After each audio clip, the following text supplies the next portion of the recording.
नमस्कार साथियों, स्वागत है आप सभी का आपकी अपनी पाठशाला पर। मैं हूं अंकित अवस्थी।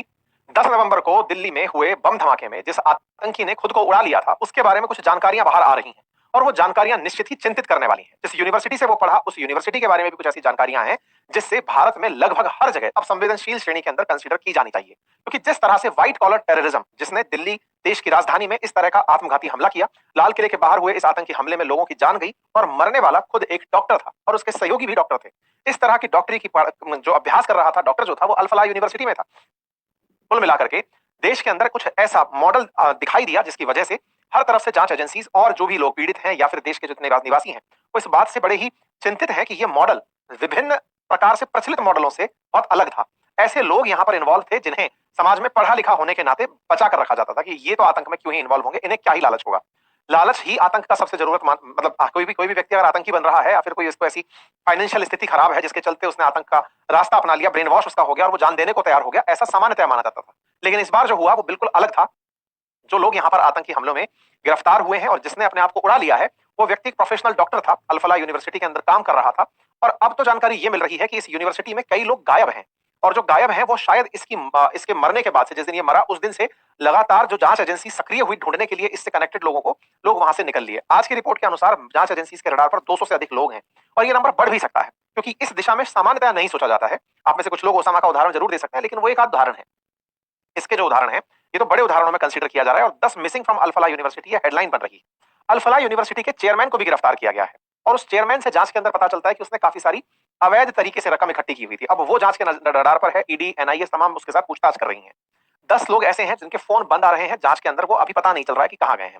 एनआईए ने जब जांच की तो पता चला कि ये व्यक्ति, जो उमर नबी नाम का जो व्यक्ति था जिसने सुसाइड बॉम्बर बनकर खुद को उड़ा लिया था, ये वीडियोस बना बनाकर लोगों को भेजा करता था और वीडियोस में ये लोगों को आत्मघाती हमलों के अंदर खुद को मरने के लिए प्रेरित किया करता था। मतलब उनको ये फियादीनी बना रहा था, इस तरह के मोटिवेशनल भाषण दे रहा था। हमने वीडियो इसका ट्विटर पे भी डाला, लेकिन बाद में आईबी मिनिस्ट्री की तरफ से उसके ऊपर फिर प्रोटोकॉल आया, हमने वो वीडियो हटाया। ये व्यक्ति ब्रेन वॉश करने के लिए इतना सोफिस्टिकेटेड तरीके से बढ़िया अंग्रेजी बतियाते हुए लोगों को वीडियो भेज रहा था जिसमें ये बताता था कि आत्मघाती हमला बुरी बात नहीं होती है। ये लोगों का इस हद तक ब्रेन वॉश कर रहा था। खुद ब्रेन वॉश था, तभी जाकर के खुद आई-20 के साथ ही मर गया, लेकिन औरों को भी ये बरगला रहा था। इसका मतलब इसके साथ अभी और भी ऐसे लोग हैं जो स्लीपर सेल बनकर के कहीं ना कहीं हमारे ही समाज के भीतर रह रहे हैं और वो इससे इंस्पायर्ड या मोटिवेटेड हैं। उन लोगों की भी अब तलाश की जा रही है। जांच एजेंसीज बहुत ही अच्छे स्तर पर इस विषय की जांच कर रही हैं। जांच में एक बात और निकल कर आई कि ये व्यक्ति कुछ समय पहले पुलवामा गया था, कश्मीर गया था और वहां जाकर अपने भाई को एक और फोन देकर आया था और उस फोन के बारे में कहा था, अगर मेरे बारे में कोई सूचना ना आए तो इस फोन को तालाब में फेंक देना। जांच एजेंसी जब घर पहुंची तो उस फोन को घर वालों से पूछताछ हुई। शुरुआत में तो घर वालों ने नहीं बताया, इसके भाई से जब सख्ती से पूछताछ हुई तब उसने बताया कि हाँ वो एक फोन देकर गया था, वो फोन तालाब में फेंक दिया। जांच एजेंसी ने उस फोन को तालाब से बाहर निकाला और उसको रिकवर किया, हालांकि बहुत सी चीजें गायब हो गई थी। तब उसमें से एक वीडियो निकल कर आया।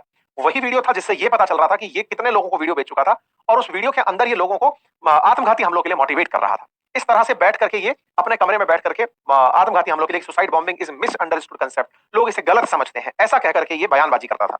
ये सारे कारनामे ये इस यूनिवर्सिटी में बैठकर कर रहा था। अब यहाँ पर सवाल खड़ा इस तरह से हुआ, अगर आप किसी यूनिवर्सिटी में प्रोफेसर लगे हैं, डॉक्टर लगे हैं, आप काम कर रहे हैं, तो आप पर नजर सबकी रहती है। काम के दौरान आपके बारे में पता चलता है कि आप किस तरह का काम कर रहे हैं, किन से मिल रहे हैं, आपका उद्देश्य क्या है, बयानबाजी क्या है। इस यूनिवर्सिटी ने ऐसी कोई भी बात बाहर नहीं आने दी। जब हुई घटना तो उसके बाद में और तो और केवल उमर नबी नहीं, इसके अलावा मोहम्मद, ये मुजम्मिल, शकील और शाहीन शहीद, इन सबके नाम भी इसी यूनिवर्सिटी से जुड़े हुए, इनके हॉस्टल में रहते हुए पाए गए। शुरुआत में यूनिवर्सिटी ने कहा कि ये दुर्भाग्यपूर्ण घटना है, हमको हमको इससे कोई जानकारी नहीं है, इसमें भूपेंद्र और आनंद नाम से कोई कुलपति बना रखे हैं जिन्होंने ये वाली बात कही थी। लेकिन जब जांच अंदर घुसी तो अल-फलाह यूनिवर्सिटी का पूरा की पूरा कैंपस रडार के नजरिए में आ गया कि यहाँ पर ये सब काम हो कैसे रहे थे। कोई भी जांच एजेंसी या कोई सिक्योरिटी यहाँ पर पहुंच क्यों नहीं रही थी। अल-फलाह यूनिवर्सिटी जो है वो जिस समय स्थापित हुई वो 1997 का समय था। हरियाणा के अंदर स्थित ये है और ये अल-फलाह चैरिटेबल ट्रस्ट के अधीन आती है, जिसके चेयरमैन है जवाद अहमद सिद्दीकी, जिन्हें अब गिरफ्तार किया जा चुका है। ये जो जवाद अहमद सिद्दीकी है, इसके ऊपर कई फाइनेंशियल फ्रॉड की चीजें अब निकल कर बाहर आ रही हैं। इसी में वाइस चेयरमैन, वाइस चांसलर, ये 2016 में जाकर इसके अंदर मेडिकल कॉलेज शुरू हुआ। 19 में पहला एमबीबीएस बैच बना। 200 एमबीबीएस सीटें इस अल-फलाह यूनिवर्सिटी के अंदर है और ये ध्वज गांव फरीदाबाद में है, जहां चारों तरफ मुस्लिम कम्युनिटी बहुत ज्यादा है। यूनिवर्सिटी के 4 कॉलेज हैं, Al Falah school of medicine science, Brown Hill college of engineering, Al Falah school of engineering and technology, Al Falah school of education and training. तो ये जो मेडिकल साइंस रिसर्च वाला जो फील्ड है ना, इसमें ये लगा हुआ था। अल-फलाह यूनिवर्सिटी की वेबसाइट इसी बीच में हैक कर ली गई। क्यों? क्योंकि भारत के लोगों के अंदर एक एग्रेशन था इस यूनिवर्सिटी को लेकर। कुछ हैकर्स निकल कर आए जिन्होंने अपनी तरफ से इसको हैक करने की बात कही। खैर जो भी है, इसके बाद में अल-फलाह यूनिवर्सिटी के डॉक्टर्स में बातचीत पूछना शुरू हुआ। 15 नवंबर की जानकारी निकल कर आई कि 2 और डॉक्टर्स को डिटेन किया दिल्ली पुलिस ने इसी मॉडल के चलते।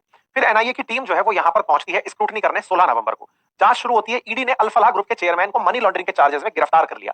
ये घटना होती है 19 नवंबर के दिन। ये है जवाद अहमद सिद्दीकी, जो कि अल फलाह यूनिवर्सिटी के फाउंडर बताए जाते हैं। ये चेयरमैन भी है, मध्य प्रदेश के मूलतः रहने वाले हैं, देवी अहिल्या यूनिवर्सिटी से आप ग्रेजुएट हैं।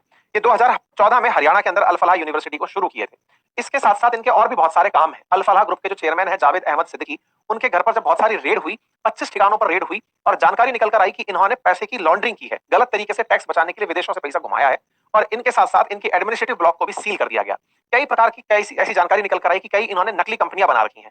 इनके पास में कई ऐसे पते पर कंपनियां बनी जो वास्तविकता में एक्सेस ही नहीं करती थी, एग्जिस्ट ही नहीं करती थी। डायरेक्टर और सिग्नेटरीज एक ही व्यक्ति है, केवाईसी में गड़बड़ है, बैंकिंग चैनलों में बहुत कम वेतन का भुगतान हो रहा है, कई कंपनियों के रजिस्ट्रेशन तारीख है, पता एक जैसा बताया गया है। कंपनी के मतलब कॉलेज से जो पैसा कमा रहे थे, उस पैसे को निकालने के इन्होंने कई फर्जी तरीके बनाए हुए थे। इनके ऊपर धोखाधड़ी, फर्जी मान्यता, शेल कंपनियों के खोलने का आरोप लगा। इसी के चलते ईडी ने इनको गिरफ्तार किया। इससे पहले भी वर्ष 2000 में इनके ऊपर न्यू फ्रेंड्स कॉलोनी के अंदर धोखाधड़ी का केस दर्ज किया गया था, यानी कि पुराने समय पर भी इनके ऊपर मामला दर्ज हो रखा है। 7 साल में बने हुए यूनिवर्सिटी ने 415 करोड़ रुपए कमाए। ये इनके द्वारा कमाए गए पैसे की पूरी फहरिस्त है। जो कमाया हुआ पैसा है, चूंकि वो ट्रस्ट के अधीन था, तो उस पैसे को निकालने के लिए इन्होंने नकली वेंडर्स का उपयोग किया। जनरली स्कूल और कॉलेजेस ट्रस्ट के नाम पर बनते हैं और ये माना जाता है कि ये नॉन फॉर प्रॉफिट होते हैं, इनके कमाई संस्थान में ही लगनी होती है, लेकिन उस पैसे को निकालने के लिए नकली कंपनियों का लंबा चौड़ा सिस्टम बनाया जाता है। आप बहुत सारे कॉलेज और स्कूल जो देखते हैं, उनको बनाने के लिए कौड़ियों के दाम पर स्कूल और कॉलेज की जमीन दी जाती है, ट्रस्ट के नाम पर वो जमीन दी जाती है। लेकिन यहीं से ही भ्रष्टाचार का सीन शुरू होता है। जो लाख लाख रुपए की फीस लेने वाले स्कूल्स हैं, वो उस पूरी फीस को दिखाते ये हैं कि साहब ये फीस हमने स्कूल में ही खर्च कर दी। वास्तविकता में वो ट्रस्ट के नाम पर चल रही होती है और बहुत सारी शेल कंपनियों के थ्रू उन पेमेंट्स को लिया जा रहा होता है। स्कूल दिखाता है कि साहब हमने इतने रुपए की स्कूल में ड्रेस खरीदी, इतने की किताबें खरीदी, इतने रुपए में ये सारा काम किया, ताकि उस बिल को सेटल किया जा सके। ये बड़ा फर्जीवाड़ा है। इस पर अगर पता टैक्सेशन डिपार्टमेंट को सारा होता है, लेकिन वही है, सब एक उसके अंदर चल रहा है। इनके बारे में ये मामला निकल कर आ गया तो आपको लग रहा होगा कि नया मामला है, लेकिन इस तरह की चीजें एग्जिस्ट करती हैं सोसाइटी में। ये बिल्कुल ओपन सीक्रेट है। सिद्दीकी के कॉर्पोरेट प्रोफाइल के बारे में पता चलता है, भाई साहब ने कई तरह की कंपनियां खोल रखी थी, कुल मिलाकर उन्हीं कंपनियों के नाम पर बिलिंग हो रही थी। विश्वविद्यालय के अंदर नियमों का उल्लंघन था। इससे क्या पता चलता है फर्जीवाड़े से? भाई फर्जीवाड़े से पता चलता है कि और भी हो सकता है इसके तरह के लोग भारत में बहुत हों जो इस तरह के ऑफेंडर हों। लेकिन ऑफेंस से एक बात स्थापित होती है कि जिसके दिमाग में एक बार अपराध आ गया, वो फिर किसी भी स्तर तक जा सकता है। जांच एजेंसियों का फाइनेंशियल फ्रॉड से ज्यादा रिलेशन इस समय आतंकी घटना से है कि तुम जब इस तरह से फाइनेंशियल फ्रॉड कर सकते हो, करोड़ों रुपए बचाने के लिए नकली कंपनियां बना सकते हो, तो फिर तुमको पैसे का लालच अगर मिले तो तुम तो आतंकियों को भी पनाह दोगे। तो वो एक दिशा दूसरी तरफ खुल जाती है। और यही कारण है कि इनके काफी सारे ठिकानों पर रेड हुई और इनके रेड के साथ साथ ईडी ने इनके साथ में 13 दिन के रिमांड पर इन्हें ले लिया और पूछताछ की। इनका जो महू के अंदर घर है उसको अवैध रूप से घोषित भी कर दिया गया। अब जब ये जांच और बढ़ती गई तो आज सुबह की खबर के अनुसार 200 डॉक्टर फिलहाल अंडर लेंस हैं जिनके ऊपर जांच की जा रही है। मतलब इस यूनिवर्सिटी में अभी थोड़े दिन पहले तो यूनिवर्सिटी में मेडिकल के बैचेस शुरू हुए हैं। अब उन डॉक्टर्स को भी अब धीरे धीरे रडार पर लिया जा रहा है, पूछा जा रहा है। 6 हमारी एजेंसीज हैं जिन्होंने इसको कमांड सेंटर बना लिया है, जिसमें Delhi police, NIA, ATS, Jammu Kashmir police, Farid, ये सब अपने अपने स्तर की इस यूनिवर्सिटी में पूछताछ कर रही हैं, लोगों से जानकारी ले रही हैं। यहाँ पर 2 प्रमुख नाम, जिसमें से मुजम्मिल का नाम और ये फहीमा जो फातिमा, क्या नाम है इसका, शाहीन, डॉक्टर शाहीन जो है, ये दोनों लोग बहुत दिनों से इस पूरी टीम को बिल्ड करने का अंडरकवर काम कर रहे थे। मुजम्मिल जो है वो लोगों को मदद करने के लिए पहुंचता था, उन्हें फिर अपने मॉडल में शामिल होने के लिए कहता था। इसी बीच में एक और नाम निकल कर आता है और वो ये कि यहाँ पर जो कार थी ना, मुजम्मिल ने कार खरीदी थी, उमर को कार दिलाने वाला जो व्यक्ति था उसको भी इसने तैयार किया था कि ये आत्मघाती हमले के लिए तैयार हो, लेकिन वो तैयार नहीं हुआ और वो पीछे हट गया था। नबी और जो है ना, एनआईए की जांच में पता चला कि ये खुद जैसे और भी काफी सारे लोगों को बनाना चाहता था, आतंकी बनाना चाहता था आत्मघाती हमले के लिए। इसने 11 लोगों को वीडियो भेजे थे, जिनमें से 7 कश्मीरी थे, बाकी 4 लोग उत्तर प्रदेश, केरल, कर्नाटक से बताए जा रहे हैं। 70 वीडियोस अभी तक ऐसे मिले हैं। कुल मिलाकर के इसका जो उद्देश्य था, ये बड़े स्तर पर काम करने का था, खुद ही नहीं अपने जैसे बहुत से लोगों को खड़ा करने का था। इसके साथ साथ इसके जो वीडियोस हैं वो पूरी तरह से कई राज्यों के युवाओं तक पहुंचाए जा रहे थे। आतंकी संगठन जैश ए मोहम्मद ने भी यहाँ पर फंड रेज करने का प्रयास किया था। दिल्ली ब्लास्ट से पहले ये अपने घर पुलवामा गया था और वहां पर जो मोबाइल बरामद हुआ उसमें इसके इस तरह के वीडियोस की शिनाख्त भी हो पाई। अब चर्चा इस बात की जांच एजेंसीज कर रही हैं कि इस तरह से धर्म के नाम पर जो ब्रेन वॉश्ड युवा हैं, जिन्हें यह समझाया जा रहा है कि आत्मघाती हमला अच्छी चीज है, ये सब लोग कुरान की आयतों की गलत इंटरप्रिटेशन से होकर कर रहे हैं। इसके लिए सऊदी अरब का फॉर्मूला अगर अपनाया जाए तो वो बेहतर होगा। सऊदी अरब ने ऐसा क्या किया था? सऊदी अरब ने जब बहुत ज्यादा रेडिकलिज्म बढ़ रहा था सऊदी अरब में, तो बहुत सारे ऐसे मौलवियों की फौज तैयार की जो राइट इंटरप्रिटेशन कुरान का दे सकते थे। अब देश को आवश्यकता यह है कि जो रिलीजियस टीचिंग्स हमारे देश में चल रही हैं, जो कुरान की आयतें सिखाई जा रही हैं, कुरान को जो इंटरप्रिटेट कराया जा रहा है मदरसों में, सरकार वहां पर अपनी तरफ से अपॉइंट करे लोगों को जो सही इंटरप्रिटेशन दे, उनको प्रॉपर तरीके से मोटिवेशन दे, उन्हें सही प्रकार से सही राह दिखाए और उनसे ये एक्सपेक्ट किया जाए कि आपको जो दिया गया है आप वो इंटरप्रिटेशन देंगे।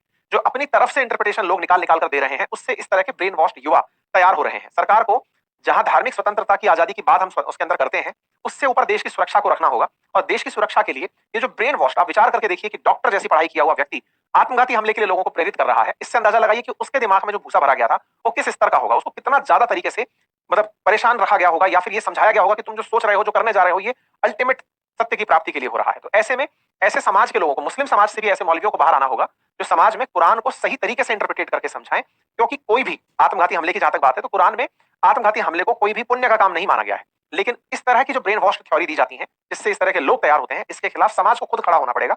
अदरवाइज समाज के अंदर जांच एजेंसीज के द्वारा बढ़ते इंटरफेरेंस से एक वैमनस्य का माहौल बढ़ेगा। बेहतर होगा कि समाज के साथ रहते हुए चीजें आगे बढ़े, ये सुनिश्चित करें, वो समाज के लोग भी सुनिश्चित करें कि ऐसे युवाओं तक इस तरह की चीजें ना पहुंचे। ठीक है साहब, फिलहाल के लिए जांच एजेंसीज अपने लेवल पर जांच कर रही हैं। इसी बीच में पाकिस्तान से एक बयान आ जाता है। पाकिस्तान क्लेम कर देता है कि ये काम हमने कराया है। पाकिस्तान ऑक्यूपाइड कश्मीर के पूर्व प्रधानमंत्री ने पाकिस्तान की असेंबली में, मतलब पीओके की असेंबली के अंदर ये बयान दे दिया कि ये काम तो हमने करवाया है, लाल किले से लेकर के कश्मीर के जंगलों में हमने इतने ब्लास्ट करवा दिए कि अब इनकी डेड बॉडी काउंट नहीं हो रही है। तो पाकिस्तान खुद के खुल के सामने आ गया है। तो ये इमरान खान की पार्टी से थे नेताजी, और इन नेताजी ने, इनका नाम है चौधरी अनावुर हक, पहले पीएम हुआ करते थे पीओके के, अब ये अपोजिशन में बैठे हैं। 2 दिन पहले ही सरकार इनकी गिरी है, अपोजिशन में इस तरह का बयान दे दिए। यानी कि ये भी खुलकर सामने आ गया कि पाकिस्तान इस घटना के अंदर इन्वॉल्व था। अब देखने वाली बात यह है कि भारत इस तरह के बयान को किस तरह से लेता है, क्योंकि भारत के जो तार जुड़ते जा रहे हैं वो कश्मीर से ही उठ करके भारत के आंतरिक क्षेत्रों में कनेक्ट ज्यादा हो रहे हैं। हम पाकिस्तान पर एक्शन लेने तो जाएंगे, लेकिन उससे पहले हमारे ही देश में अगर ब्रेन वॉश युवा घूम रहा है तो उसे भी रोकने की और पकड़ने की जरूरत है, उसे समझने की जरूरत है कि कहां पर गड़बड़ हो रही है। पाकिस्तान को यह सब कराने के लिए हमारे ही लोग मिल गए और हमारे ही लोगों को उकसा करके उसने ये सब कर दिया। कश्मीरियों के खिलाफ भारतीयों में नफरत भरने का काम हो, कश्मीर के टूरिस्ट क्षेत्र में लोगों को ना भेजने की प्रेरणा देना हो, इस सब काम को बाहर बैठे बैठे लोगों को भड़का के करने में अगर कामयाब हुआ है तो पहले हमें इंटरनल शुद्धि करनी होगी, पहले हमें आंतरिक रूप से इस चीजों को निपटना होगा।